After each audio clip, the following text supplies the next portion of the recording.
तो कैसे हैं आप सभी? आई होप कि आप सभी बहुत अच्छे होंगे और अपने जीवन में कुछ नया और बेहतर करने का प्रयास भी ज़रूर कर रहे होंगे। तो आप सभी का जो एग्ज़ाम है उसकी डेट तो आपको पता ही थी पहले से ही कि कहाँ पर होगा, कब होगा। लेकिन अब आपके जो सेंटर की सिटी है वो अलॉट कर दी गई है। आप सभी ने शायद चेक भी कर ली होगी और जिन्होंने नहीं की है तो वो अपनी सिटी चेक कर सकते हैं। हालाँकि आपके जो एडमिट कार्ड है वो आपके एग्ज़ाम से 3 दिन पहले ही रिलीज़ होंगे। लेकिन उसमें डेट मेंशन की हुई है जिनका भी एग्ज़ाम कौन-सी डेट को है जिन-जिन का, वो डेट उसमें आपको दिख जाएँगी। तो उसके अकॉर्डिंग फिर आप ना 3 दिन पहले अपना एडमिट कार्ड डाउनलोड कर लेंगे सभी। तो आइए आज की क्लास को स्टार्ट करते हैं और ये बहुत ही इम्पोर्टेंट क्लास होगी आपकी यूपी पुलिस के लिए। ध्यान से समझिएगा और कोई डाउट हो तो कमेंट में ज़रूर पूछिएगा। क्वेश्चन नंबर 1 हमें दिया है, निम्नलिखित में से कौन-सा अनुच्छेद भारतीय संविधान के भाग 1 से संबंधित है? देखिए भारतीय संविधान के अंदर टोटल अगर आपसे पूछे तो 22 भाग हैं, जिसमें से 3 जो हैं अब संविधान में संशोधन हुए हैं भाग को लेकर, तो उनको मिलाकर अगर बात की जाएगी तो 25 भाग हैं। वैसे जो भाग अगर 25 टोटल भाग तो 22 ही हैं, 22 में ही कुछ कहीं-कहीं पर जो जोड़े गए हैं वो तो अलग-अलग से। जैसे कि आपका भाग 9 है, भाग 9 में ए और बी जोड़ा गया है और आपका जो भाग 14 है उसमें भाग ए जोड़ा गया है। तो इस तरह से यहाँ पर 3 इंक्लूड और करेंगे तो 25 है, अदरवाइज़ जो भाग हैं संविधान में वो टोटल 22 है। जो संविधान का भाग 1 है ये आर्टिकल 1 से लेके 4 तक आता है इसके अंदर ही। तो आर्टिकल 1, 2, 3, 4 सभी इसमें शामिल है, इसलिए ऑप्शन नंबर डी क्या होगा यहाँ पर सही जवाब होगा। सॉरी ई, यहाँ पर जो है ई यानी जिसमें उपयुक्त सभी है वो सही जवाब होगा। तो यहाँ पर आर्टिकल 1 क्या कहता है? देखिए आर्टिकल 1 कहता है कि भारत जो है वो राज्य और संघ राज्य क्षेत्रों का एक संघ है। भारत एक संघ है, वो समूह नहीं है, याद रखिएगा। संघ संघ का मतलब वो है जो भी भारतीय संघ के अंदर जो एक बार शामिल हो गया वो फिर भारत से अलग नहीं हो सकता। क्लियर? और आज के टाइम की अगर हम बात करें तो भारत की परिभाषा 28+8 की है, यानी कि भारत के अंदर 28 स्टेट हैं और 8 जो है वो यूनियन टेरिटरीज है। अब बात करते हैं अनुच्छेद 2 की। अनुच्छेद 2 और अनुच्छेद 3 की अगर बात की जाए तो ये दोनों ही नए राज्यों के निर्माण की बात करते हैं। देखिए अगर हमारे देश के अंदर हमें कोई बाहर से कोई राज्य को अपने अंदर शामिल करना है, कोई भी बाहर का क्षेत्र अपने राज्य में शामिल करेंगे तो वो आर्टिकल 2 के तहत आता है। और जब हम अपने ही देश की सीमाओं में परिवर्तन कर रहे हैं, उसका नाम बदल रहे हो, तो वो आर्टिकल 3 के अंदर आता है। और आर्टिकल 2 और 3 में जो पावर होती है करने की, जो ये संशोधन होते हैं वो 4 में होती है। क्लियर? आगे बढ़ते हैं नेक्स्ट क्वेश्चन की ओर। नेक्स्ट क्वेश्चन हमें दिया है, संविधान का भाग 2 किससे संबंधित है? देखिए संविधान का भाग 2 संबंधित है नागरिकता से। नागरिकता जो कि भाग 2 में आती है और ये आर्टिकल 5 से लेके आर्टिकल 11 तक नागरिकता का प्रावधान किया गया है। भारत में एकल नागरिकता का प्रावधान है। इसका मतलब यह है कि भारत में रहने वाला हर एक व्यक्ति वो भारतीय नागरिक है। मौलिक अधिकार संविधान के भाग 3 में शामिल हैं, जो कि आर्टिकल 12 से लेकर आर्टिकल 35 तक आते हैं। मौलिक कर्तव्य ये संविधान के भाग 4A में शामिल हैं, जिनको संविधान संशोधन के द्वारा जोड़ा गया था। नीति निर्देशक तत्व ये संविधान के भाग 4 में आपको दिखाई देंगे। देखिए नागरिकता जो है भारत में वो 5 तरीके से प्राप्त की जा सकती है। जो भारतीय नागरिकता संशोधन अधिनियम है वो आया था 1955 में और उसके अकॉर्डिंग भारत में 5 तरह से नागरिकता की प्राप्ति की जा सकती है। एक तो हम जन्म के आधार पर, एक वंश के आधार पर, एक देशीयकरण के आधार पर, ऐसे प्राकृतिक आधार पर भी कहा जा सकता है, या फिर क्षेत्र विलय के कारण जो नागरिकता है, और एक रजिस्ट्रेशन के द्वारा। तो ये 5 टाइप हैं भारत के अंदर जिनसे भारतीय नागरिक जो है वो बना जा सकता है।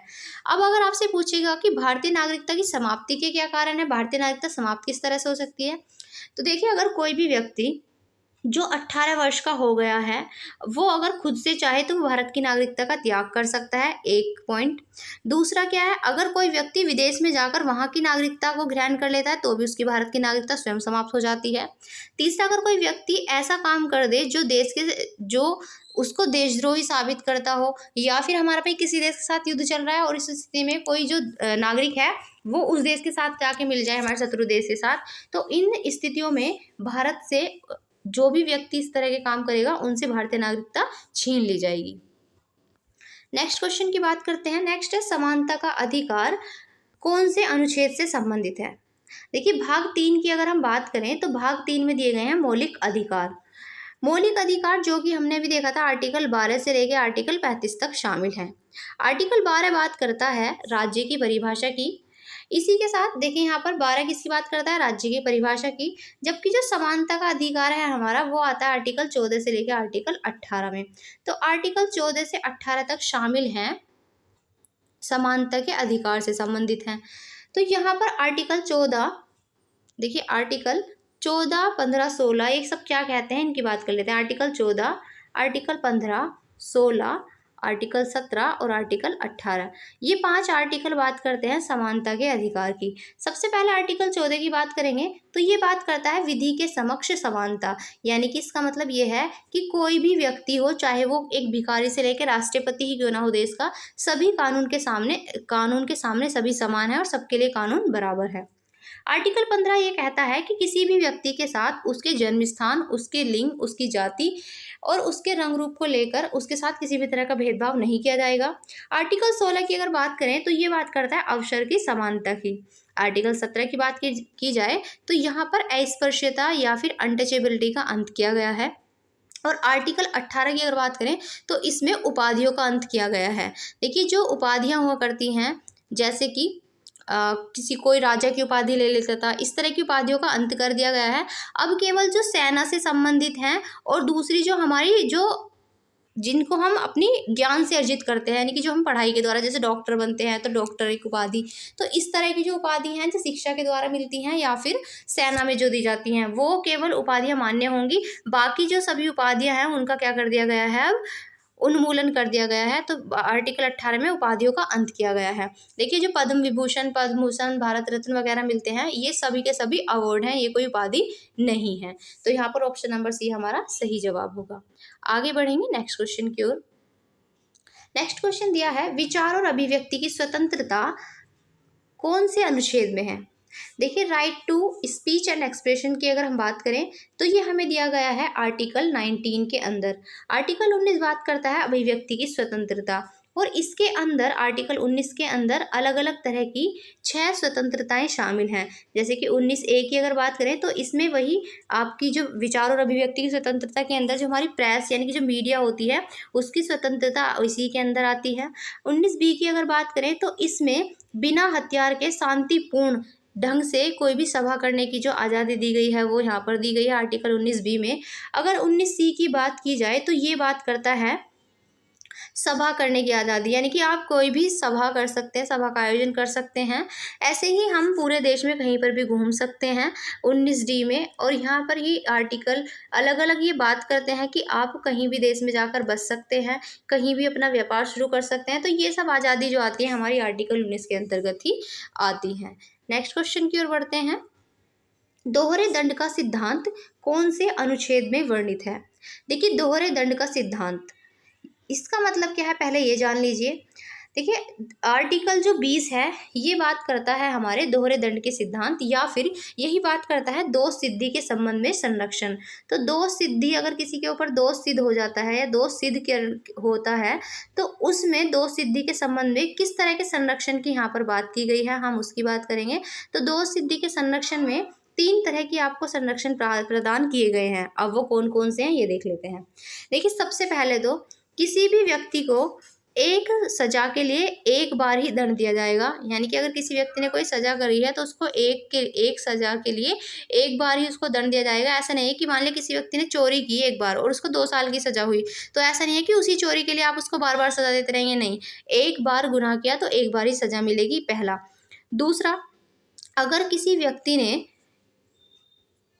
देखिए मान लिया यहाँ पे, देखिए अगर किसी व्यक्ति ने कोई क्राइम किया है तो उसको जो सज़ा दी जाएगी वो उसी टाइम, जिस टाइम उसने क्राइम किया है और उस टाइम जो देश का लॉ कहता है उसी के अकॉर्डिंग उसको सज़ा दी जाएगी। ना तो पुराने कानून के अकॉर्डिंग सज़ा दी जाएगी और ना ही नया जो उसके बाद कानून बनेगा उसके अकॉर्डिंग सज़ा दी जाएगी। यानी कि जिस व्यक्ति ने जो क्राइम किया है और उसके टाइम पर जो सज़ा है उस क्राइम के लिए उसको वही सज़ा दी जाएगी। और तीसरा ये कहता है कि किसी भी व्यक्ति को उसको खुद के विरोधी गवाही देने के लिए बाध्य नहीं किया जा सकता। तो ये सभी आते हैं आर्टिकल 20 के अंदर। क्लियर है। अब बात कर लेते हैं आर्टिकल 21। देखिए आर्टिकल 21 में जीवन जीने की स्वतंत्रता की बात की गई है, यानी कि प्राण और देह की स्वतंत्रता की जो बात करता है वो आर्टिकल 21 करता है। आर्टिकल 22 जो है गिरफ्तारी से संबंधित है। देखिए, अगर किसी व्यक्ति को गिरफ्तार किया जाता है तो उसको गिरफ्तार किया जाता है तो वो आर्टिकल 22 के अंदर आता है। अब आर्टिकल 22 जो मौलिक अधिकार है ये क्या क्या कहता है, तो ये कहता है कि अगर किसी व्यक्ति को गिरफ्तार किया गया है तो सबसे पहले तो उसको वारंट ये जानने का अधिकार है कि उसको जो गिरफ्तार किया जा रहा है वो किस जुर्म में किया जा रहा है, तो वो वारंट देखने का हकदार है। दूसरा, उसको अपने सगे संबंधियों को बताने का अधिकार है, फ़ोन करने का, कि उसको अरेस्ट कर लिया गया है इस तरह से। तीसरा, उसको इच्छानुसार वकील से बात करने की परमिशन है। और चौथा ये है कि उसको 24 घंटे के अंदर अंदर जो निकटतम मजिस्ट्रेट हैं उनके सामने पेश किया जाएगा। और इसी के अंदर उनको 24 घंटे के अंदर जो पेश किया जाएगा, इसमें आपका जो छुट्टी अगर हो गई तो छुट्टी का समय काउंट नहीं होगा, ये भी याद रखिएगा। और दूसरा, अगर जो 24 घंटे हैं इसमें यात्रा का जो समय है वो भी काउंट नहीं होगा। तो एक तो जो ट्रैवलिंग में जो टाइम लगेगा वो इसमें काउंट नहीं होता, दूसरा छुट्टी का समय इसमें काउंट नहीं होता। इसके अलावा 24 घंटे के अंदर अंदर हमें वो कहाँ पर प्रस्तुत करना होता है, निकटतम मजिस्ट्रेट के सामने प्रस्तुत करना होता है। अनुच्छेद जो 17 है ये बात करता है अस्पृश्यता का अंत की बात करता है, अनटचेबिलिटी को खत्म। नेक्स्ट क्वेश्चन नंबर दिया है हमें 6th। इसमें पूछा गया है शोषण के विरुद्ध अधिकार कौन से अनुच्छेद से संबंधित है।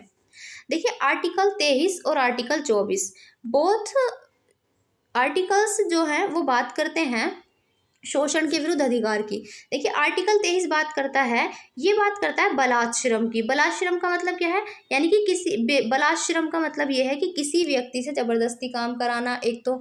दूसरा, ये इसी के अंदर जो आपकी वैश्यवृत्ति होती है, मनुष्य का जो दुर्व्यापार होता है, देह व्यापार होता है, ये सब आर्टिकल 23 के अंदर आते हैं। तो इससे संरक्षण की बात की गई है, यहाँ पर शोषण के विरुद्ध के अधिकार की बात की गई है। इसके बाद फिर जो हमारा आर्टिकल आता है 24, आर्टिकल 24 क्या कहता है, तो ये बात करता है बाल श्रम निषेध की। तो ये बाल श्रम निषेध की बात करता है, यानी कि जो छोटे बच्चे हैं 14 साल तक के, उन्हें किसी भी ऐसी जगह जैसे कि केमिकल फैक्ट्री वगैरह हो गई, जैसे हमारे पोर्ट्स हो गए, बंदरगाह, उन जगहों पर, या फिर जो पटाखे बनाने की फैक्ट्रियाँ हो गई, इन सब जगह पे उनको नहीं लगाया जाएगा। तो यहाँ पर आर्टिकल 23 ये बात करता है बलात्श्रम निषेध की, और आर्टिकल 24 बात करता है बाल श्रम निषेध की। आर्टिकल 25 की अगर हम बात करें तो ये संबंधित है हमारा धर्म से संबंधित स्वतंत्रता की बात करता है, आर्टिकल 25। नेक्स्ट क्वेश्चन की ओर बढ़ते हैं। देखिए, सिखों का कृपाण रखने का अधिकार कौन से अनुच्छेद से संबंधित है। देखिए, सिखों की अगर बात की जाए तो सिख अपने साथ कृपाण रखते हैं।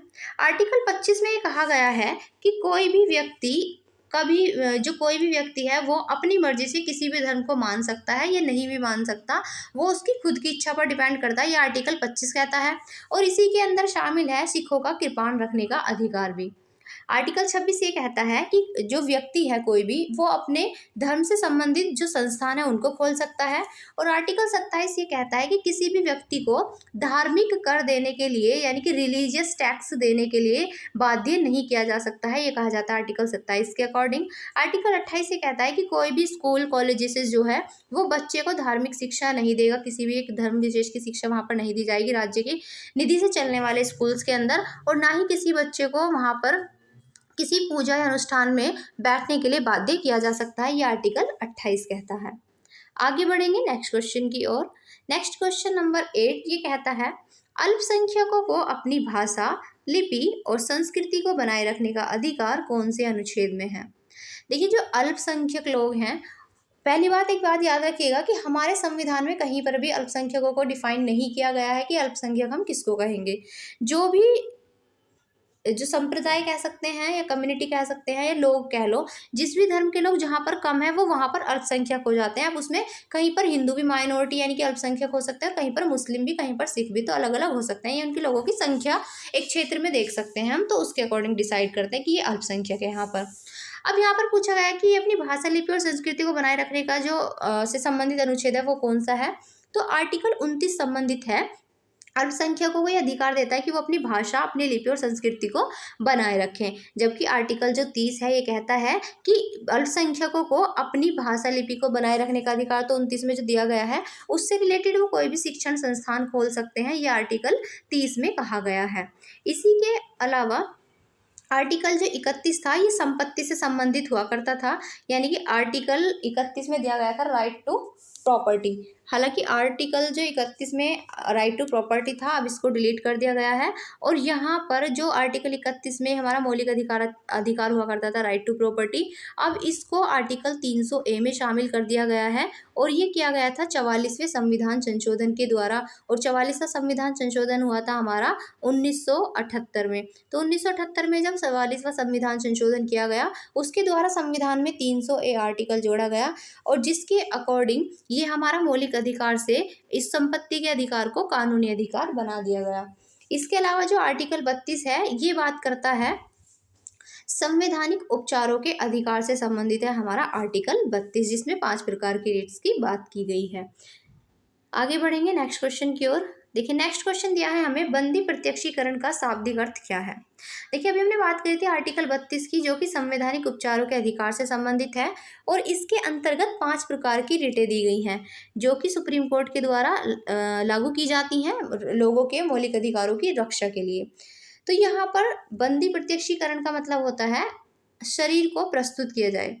देखिए बंदी प्रत्यक्षीकरण रिट तब जारी की जाती है, उस व्यक्ति की प्रार्थना पर जारी की जाती है, अपील पर जारी की जाती है, यदि किसी व्यक्ति को गिरफ्तार किया गया है और उसको बिना वजह गिरफ्तार कर लिया गया, तो वहाँ पर वो अगर व्यक्ति अपील करता है तो सुप्रीम कोर्ट ये रिट जारी करेगा बंदी प्रत्यक्षीकरण, जिसमें ये कहा जाएगा कि शरीर को प्रस्तुत कीजिए, कि दिखाइए उस शरीर को जिसको आपने गिरफ्तार किया है, क्या वो उसका जो गुनाह है वो उसने किया भी है या नहीं, या आपने उसको ऐसे ही बंद करके रख लिया, तो उसके यहाँ पर मौलिक अधिकार का हनन होता है, इसलिए बंदी प्रत्यक्षीकरण रिट यहाँ पर जारी की जाती है।